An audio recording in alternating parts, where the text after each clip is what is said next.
and 20 million trees are expected to be planted across the country. According to the Forestry Commission, 10 million of these trees will be planted in the forest zones and the rest in homes and every part of the country. Forestry Commission says that for each tree to survive, it will require 15 gallons of water every week. And the question is, where are we going to get this water when it's dry season? And to the CEO of Kama Group of Companies, Dr. Michael Ejekumadu, he says there should be a greater collaboration between the private sector and the public sector in ensuring that these trees that have been planted will do well across the country, so that we don't lose so much money after we've invested in this project. We're going to talk to him just after we finish with the business language, and then we go to the stock market to look at how the equity market fared at the close of trading this week. So let's go for the business language.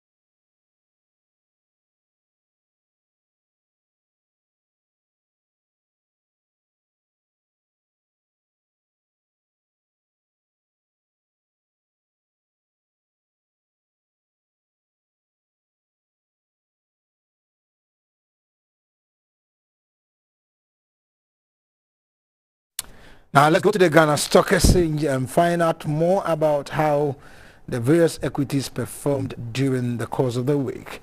Now this is a summary of the performance for the week, and the composite index ended the close of trading this week on 0.0 note, as well as the financial index segment.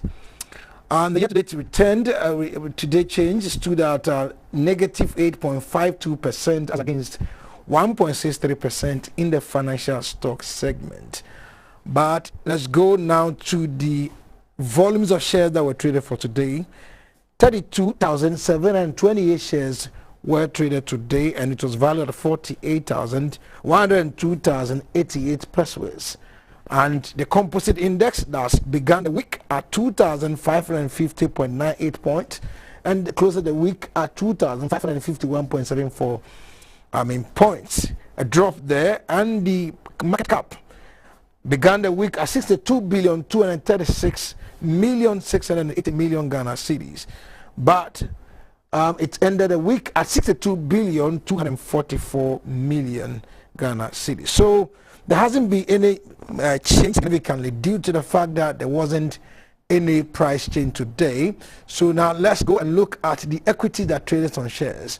And we saw that MTN, as usual, led the pack of equities that traded shares, and MTN sold 12,672 shares and was valued at 11,404 Ghana cedis 80 pesos. And this was followed by Societe Generale that sold 13,397,000 shares. And then we saw Access Bank also do 129 shares. Bob, that's Benzo Oil Palm Plantation, sold 2,835 shares. Cal Bank sold 1,059. CPC 60 shares. EcoBank Ghana today had its annual general meeting, and the board agreed to to give a dividend of 62% to each shareholder. It sold 300 shares today and was valued at 2,280 cedis. Then ETI EcoBank Transnational sold 23 shares. And Farm Milk sold only 10 shares, and then Goil 42 shares. So this is how the equity market closed trading today. We're going for a short break. We're going to pick a story from the Ministry of Foreign Affairs and Finance. They were part of the Green Ghana project, planted edible trees, fruit trees across their ministries. Let's pick that story, and they will be joining us to you with Mr. Dr. Michael Ejekumadu. The city of Accra and most parts of the country have not been spared the wrath of climate change. This is due to the wanton destruction of the forest cover and other human-related activities such as illegal mining. In 2017, Global Forest Watch put the cost of environmental degradation in Ghana at $6.3 billion. And as part of measures to mitigate the impact of climate change on the country, government in 2021 instituted a Green Ghana Day to plant over 7 million trees. This year, 20 million trees are expected to be planted. Joining the campaign, the Minister for Foreign Affairs and Regional Integration, Madam Shele Yakobuchi, said the initiative will help reduce carbon emission, which has been threatening livelihoods, prevent erosion, and spare water bodies. 20 million trees, say to me, 80% of trees are survive. We all know what is happening with global warming, climate change issues. It's all around us to see. This for us is extremely important, and we are doing our bit to make the world a better place. Marking the Green Ghana Day, the Minister for Finance, Mr. Ken Oforiatta, said there is the need to mobilize every resource to protect the ecology for future generations. Ghana's holistic development risks being greatly impeded if we do not succeed in adopting a more sustainable, aggressive approach to the use and management of these precious resources, which are critical to our economic and fiscal well-being. Since 1960, average annual mean temperature has increased by 1 degree Celsius in Ghana. The average number of hot days has increased by 13%, while the number of hot nights per year increased by 20%. Each of the 20 million trees planted today as part of the Green Ghana Day celebration will require 15 gallons of water each week to survive. Edward Nyako, reporting for GBC News.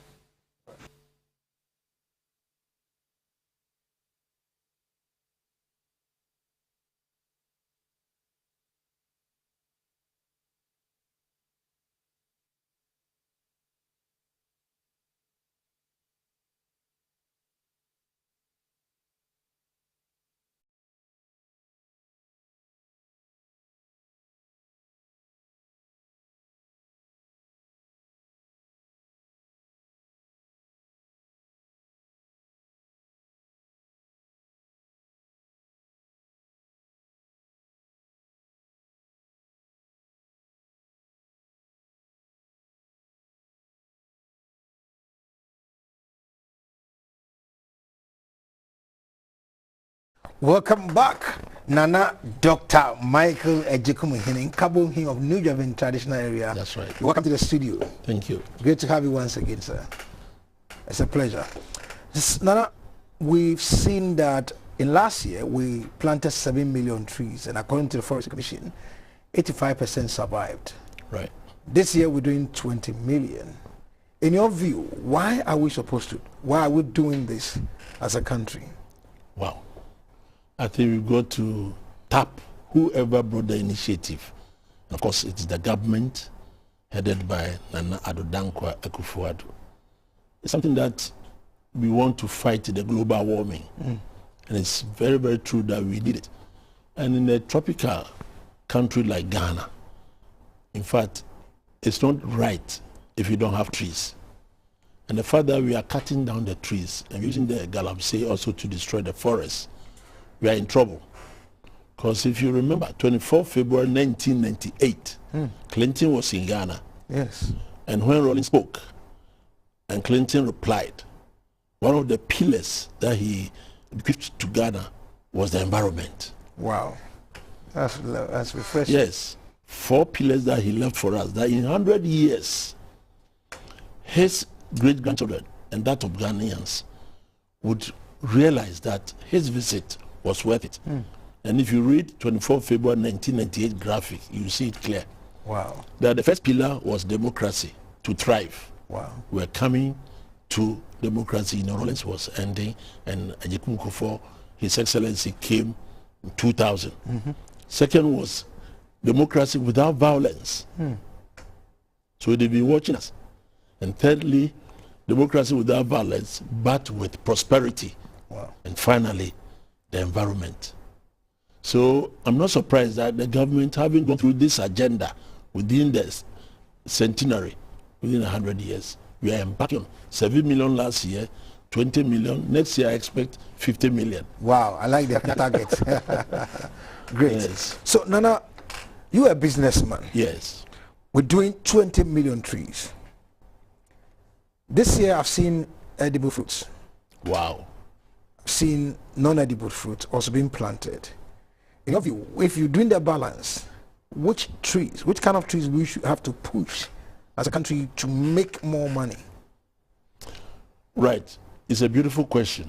And the fact that we need to make money out of what we are doing right now, which is entrepreneurial, which is entrepreneurship, tells me that the more we can make money out of the trees that we are planting, especially those that will bear fruits, will be better for us than just trying to say, oh, we are planting trees. You shouldn't just be planting trees.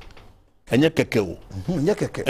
You must have an agenda. Wow. That in the next 10 years, we are going to make so much out of this. And from my entrepreneurial point of view, which that's why you hold your PhD.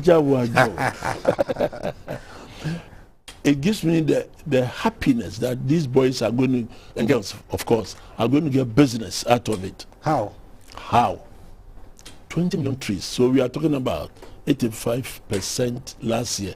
Let's say 5 million survived last year. Yes. If another 18 million survive, we are having 23 million growing. Whoever is going to water these plants is business. We are told every plant, Week will have 15 gallons of 15 water. gallons. So per day will be about 2 gallons every day. Yes. Who is going to do that? Okay, that's it. That's a great question. Okay. So if somebody can take it up as a business, now I'm going to water these plants across the country with my business team leaders. Okay. Can you imagine it's a business? It's a business, yeah. It's a business.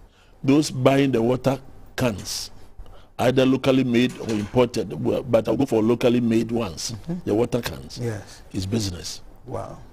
So whoever has to look after those trees, like the assemblies, you have to pay something for those who are going to do the watering. We might have to do some fertilizing. We must have to give, and then we nurture it by weeding around it. It's also business. And as it grows, we have to think about pesticides. Because when they start to fruit, then the business comes.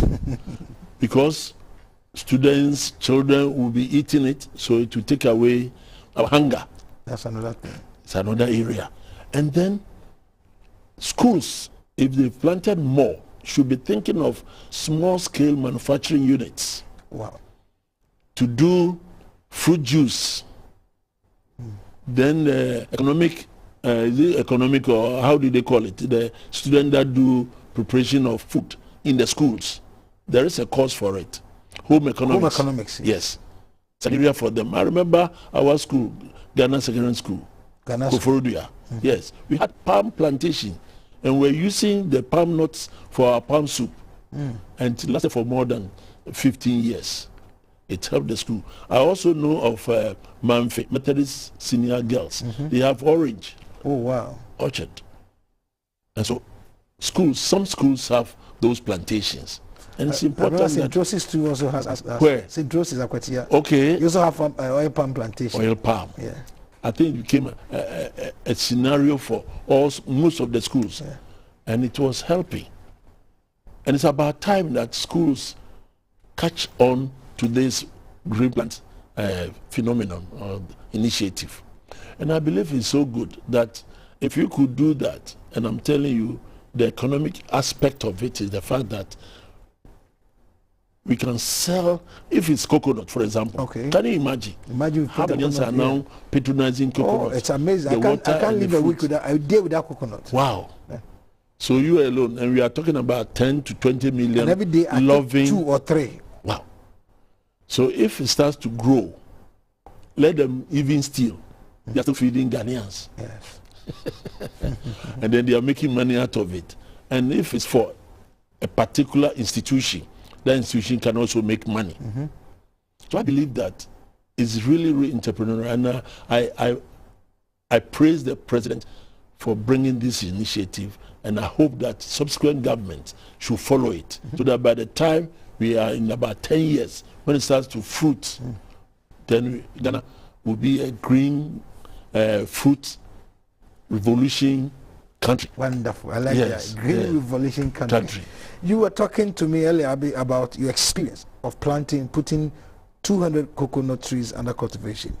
Give us a scenario and what we need to learn from this. All right.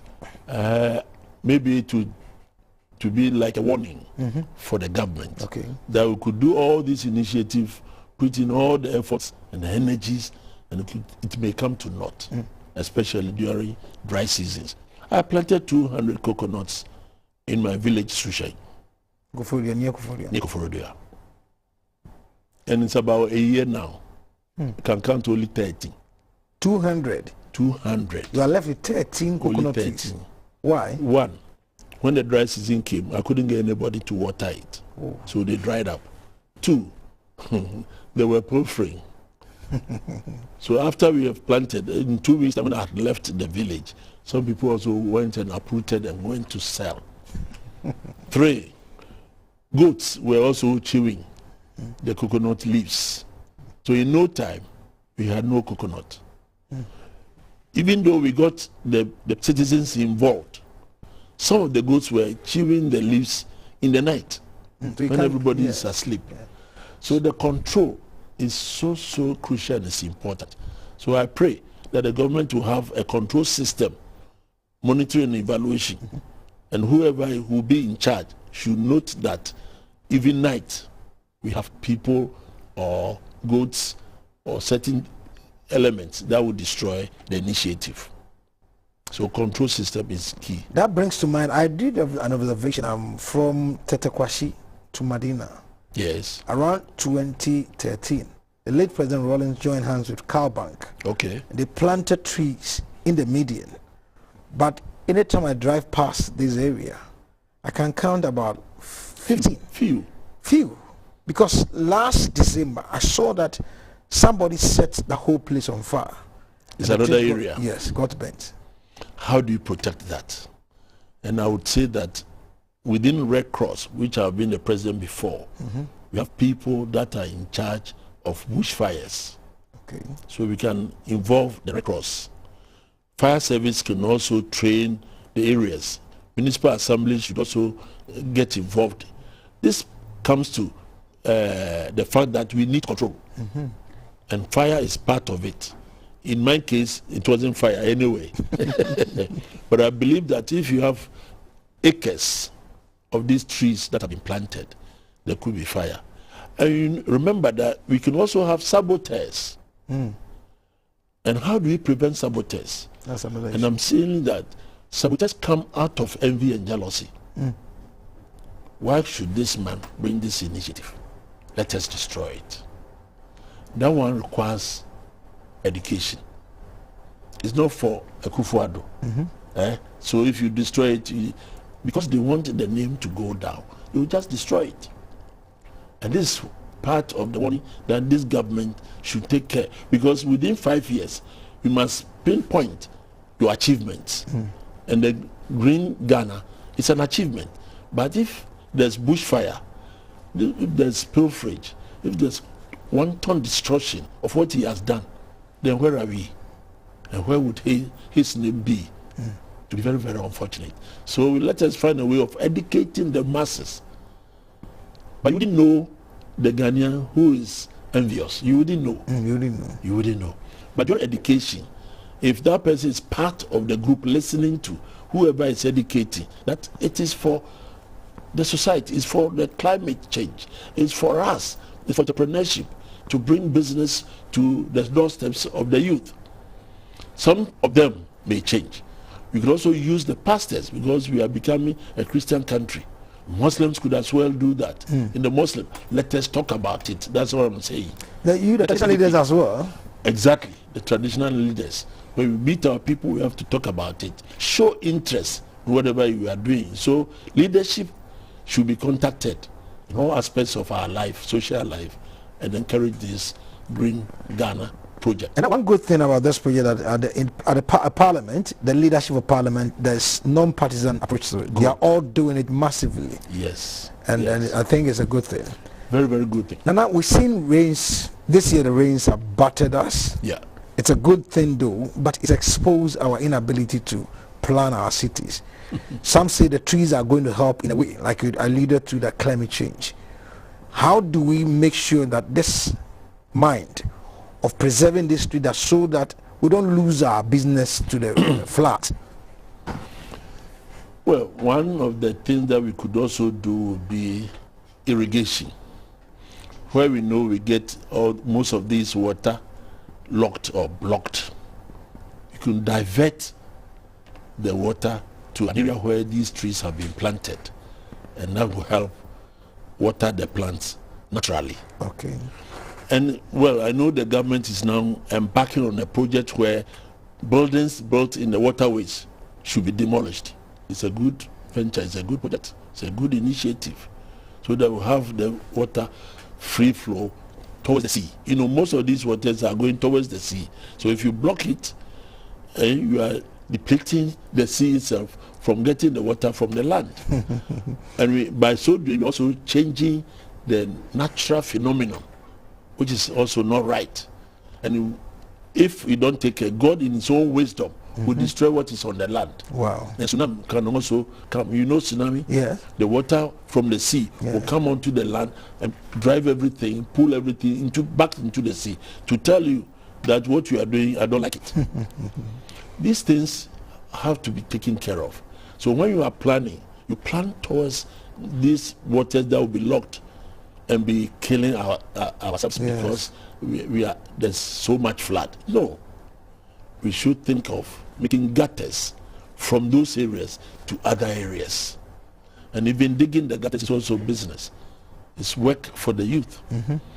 So we will be planting for the future. Wow. We plant for the dry season. And we believe that this water, which has been locked, assuming it will be dried, at least the first 2 months, the water will still be there when it has been diverted to the areas where the plantations are.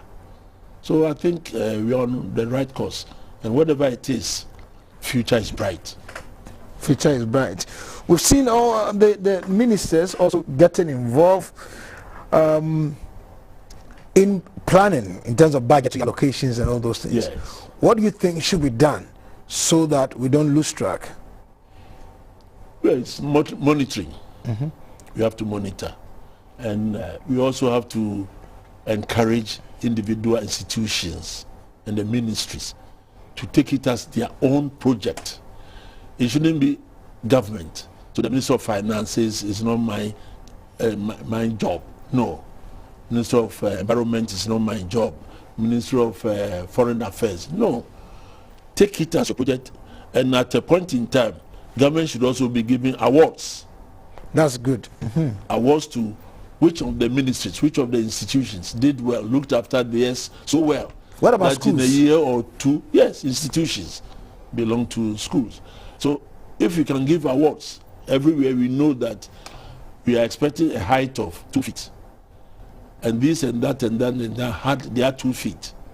And then those who couldn't get theirs at 2 feet, we also let the public know. Wow. So we give both awards. Those who have achieved it and those who did not achieve. So by way of motivation, to the extent that if it's institutions, we can even give 2 or 3 of the societies that took care of those plans abroad. We should have an exchange program. Whoa. Let's say with Brazil, where they also have forest. Amazon forest, yeah. Yes. And then they go to learn as to how to take care of plants. Fantastic idea. Great. Nana, you are in the business world. What should corporate leaders like you also do to ensure that this project become a success? Like you talk about 10 years, Clinton spoke about the 4 pillars. Environment was key in this regard. For 100 years. Yes. That's his agenda. Yes. Corporate leaders like you. I told you that last year I planted 200. So I've led already the project. But your colleagues are all there. Most people are doing some, corporate social responsibilities. Yes, yes. Some people are doing it.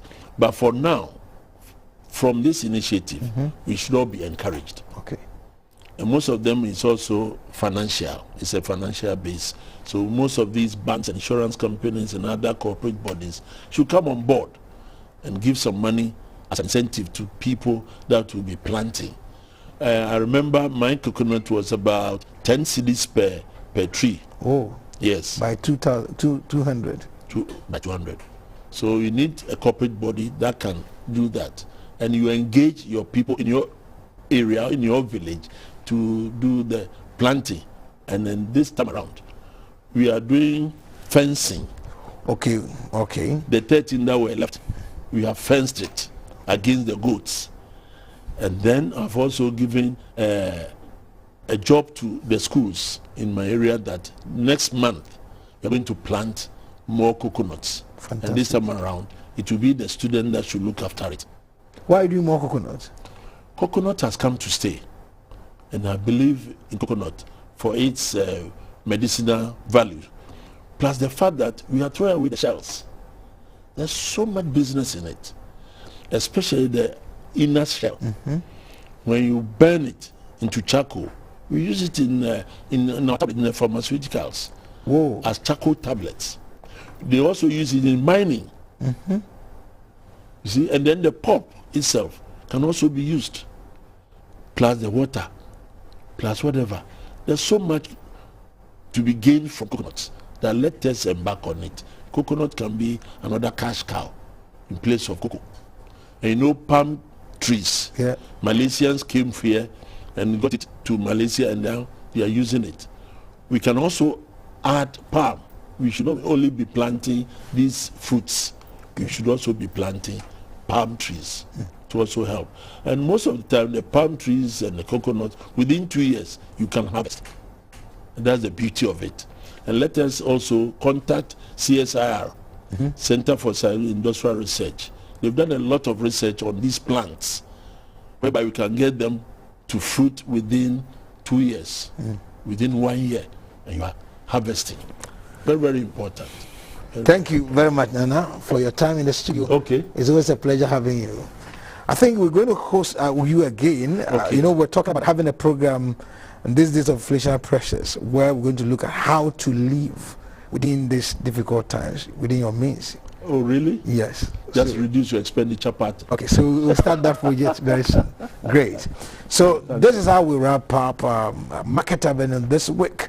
My guest has been Nana Dr. Michael Ejekum Ado, who is in Kabohim of New Jabin traditional area and CEO of Kamago Companies. Yes, sir.